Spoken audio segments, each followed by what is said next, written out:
এগুলো সমস্ত ভুয়া ভুয়া খবর, এগুলো সমস্ত ভুয়া খবর। এরকম কোনো কোনো ঘটনা ঘটনি। আমি তো খুব আনন্দের মধ্যে যতগুলো দেখে আসলাম, আনন্দের সাথে সবাই উদযাপন করছে। তাদের চোখে মুখে কোনো শঙ্কা দেখছি না আমি,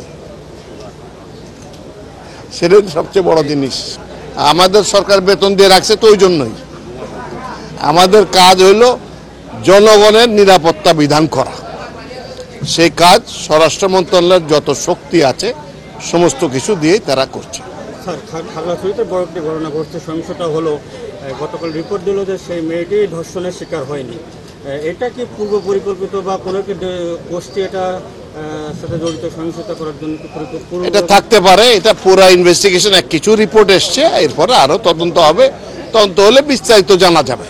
এক্সট্রিম মশার কয়েল প্ল্যান্ট ফাইবার দিয়ে তৈরি, তাই সহজে ভাঙে না, সুগন্ধিযুক্ত ও নিরবিচ্ছিন্নভাবে জ্বলে। ডেঙ্গু, চিকুনগুনিয়া বাহি সহ যে কোনো মশার বিরুদ্ধে দেয় এক্সট্রিম সুরক্ষা।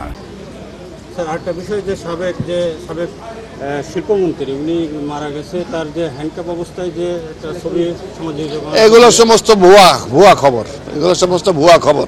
এরকম কোনো কোনো ঘটনা ঘটনি।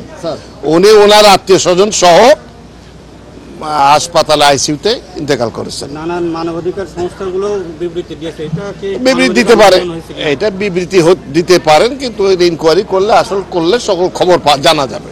এই